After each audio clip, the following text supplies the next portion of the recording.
తినేనా రోజు మీకు డైట్ తెచ్చి ఇచ్చింది? ఏం పేరండి?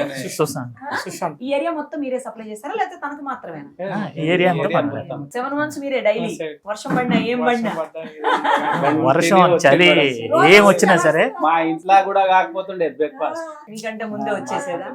ఇంకొకటి చెప్పాడండి. ఇప్పుడు దారిలో వస్తుంటే సార్ మనోడు పై అంతస్తు మీదకి వెళ్తాడు, బట్టలు ఆరబెడతాడు, ఒక్కడే నడుచుకుంటూ వస్తాడు. బట్టలు ఆరేస్తావా సాయి? బట్టలు ఆరేస్తాడు, వాషింగ్ మిషన్ లో బట్టలు వేస్తాడు, బట్టలు పిండేస్తాడు. నేను అబ్జర్వేషన్ చేసిన మేము వచ్చినప్పుడు బయటనే ఒక్కరి పైన మెట్లు ఒక్కరే తిరుగుతాడు, మంచిగా ఒక్కరే తిరుగుతాడు. వాటర్ వస్తే వాటర్ పడతాడు. ఇంకా అనంతరం ఒక్కరే వచ్చి బాక్స్ తీసుకెళ్తారు, తనే వచ్చి పట్టుకెళ్ళిపోతాడు బాక్స్ box? గేట్ వరకు వచ్చి బాక్స్ తీసుకెళ్తారు. గ్రేట్ సాయి. సౌండ్ రాగానే ఈయన Sound. పోయి తీసుకొస్తాం. మామూలుగా అన్ని మంచిగా ఉన్న వాళ్ళే పని చేయడానికి బతకంటారు. బట్ నీకు ఐస్ సరిగా లేకపోయినా కూడా కనుచూపు సరిగా లేకపోయినా నిజంగా గ్రేట్ గా గ్రేట్ అలా చేయటం. గ్రేట్. వాషింగ్ మిషన్ తీయటం, బట్టలు ఆరేయడం, అమ్మ పని కూడా చేసి పెడతారు.